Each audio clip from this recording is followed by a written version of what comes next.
ኑሐሚን ልጁን ስታየው የጮኸችው አጫጫህ እሱም ደግሞ የጮኸው አጫጫህ እጅግ በጣም ነበር የሚያስደነግጠው። እርግጠኛ ነኝ ቤተሰቦቹ ሁሉ ከእንቅልፍ ተነስተው ምን ተፈጥሯል ብለው ወደታች እንደሚወርዱ ግልጽ ነው።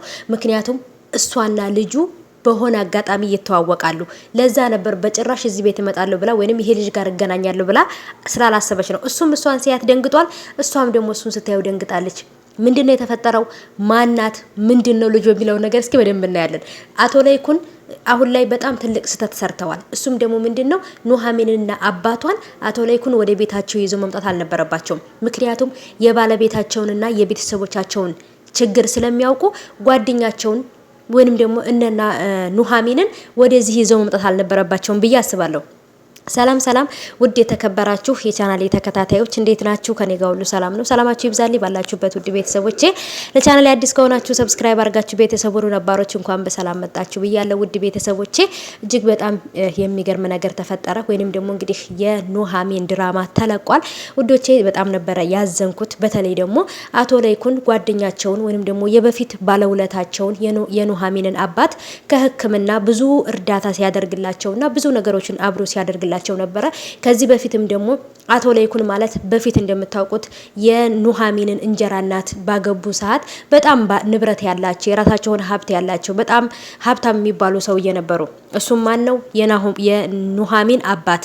ስለዚህ አቶ ላይኩንን ደግሞ ረድቶት አግዞት እንደዚህ የተንደላቀቀ ኑሮ እንዲኖር ያደረገው የኑሐሚን አባት ስለሆነ አቶ ላይኩንም ደግሞ የኔ ቤት እያለ የኔ ቤት ሰፊ ነው፣ ለሁላችንም ይበቃል፣ ስለዚህ ሌላ ቦታ ተከራይታችሁ መኖር የለባችሁም ብሎ በቅንነት ወደ ቤት ይዟቸው መጥቷል። ይህም ነገር ማለት ደግሞ ባለቤቱ በጣም መጥፎ እንደሆነች ልጅቷ ራሱ የእናቲቱን ፈለግ የምትከተል በጣም መጥፎ ልጅ ናት። እዚህ ጋር ኑሐሚን ወደ እናንተ ቤት ከምንሄድ ለብቻችን ቤት ተከራይተን እንኑር፣ ካስቸገርናችሁ አይቀር ቤት ብቻ ተከራዩልን፣ ከዛም በኋላ ቀስ ብዬ እኔ አባቴን ማስተዳደር አያቅተኝም ብላቸው ነበር። አቶ ላይኩንም ደግሞ የኔ ቤት ሰፊ ነው ይበቃናል፣ ቤተሰቦችንም ትተዋወቃላችሁ፣ ከኔ ጋር እንሂድ ብሏቸው ነው ይዟቸው ሄደው። እሱ መልካም ነገር በማሰቡ ነው። ግን ደግሞ ኑሐሚን የዛን ሰዓት አይ ይሄ ነገር ከሚሆን እኛ ለብቻችን የምንኖርበት ቦታ ብታዘጋጁልን ነበር ያለችው። ለምን ይሄ ነገር እንደሚፈጠርና ቤት ውስጥ ማንም ሰው ጋር ተስማምተው እንትን እንደማይሉ ሰው ጋር ስለሚጋጭ ስላልፈለገች ነበረ። እቤትም ደግሞ ልክ ሲገቡ ግን ልክ እንደዚህ ባልና ሚስት ማን ነው ልጅና እናት ማለት ነው። ልጅና እናት እጃቸውን አጠላልፈው ነበረ። የሆነ የሞተ ሬሳ ወይንም ጣረሞት የመጣ ይመስል አፍጠው ሲያዩቸው የነበረው እነዚህ ድሆች፣ እነዚህ ቆሻሾች እዛ ጋር ወስዳችሁ መካዘን አስቀምጧቸው ምናምን እያለችና ሚስቲቱ በጣም ነበር የሚያስጠላ ቃላት የምትናገረው።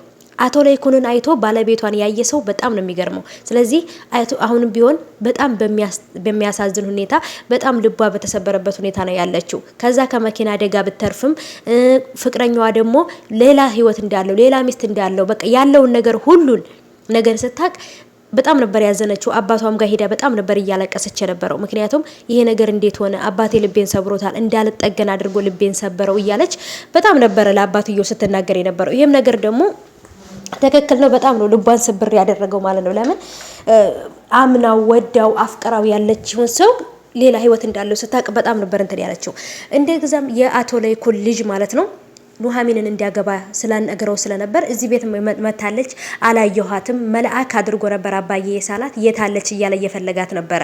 ግን ደግሞ ኑሐሚን እንደሆነች ሲያቅ ሀሳቡን ቀይሮ አገባታለሁ ብሎ ይላል ወይንስ ደግሞ ምን የሚል ነው የሚመስላችሁ? እኔ በጣም ተወዛግቤ ያለው። እስቲ እንግዲህ ምን ሊፈጠር እንደሚችል በደንብ ምናይ ይሆናል ውዶቼ። ኑሐሚን አሁን ላይ በጣም ልቧ ተሰብሮ አባቷ መኖሩ ነው ያጽናናት ማለት ነው።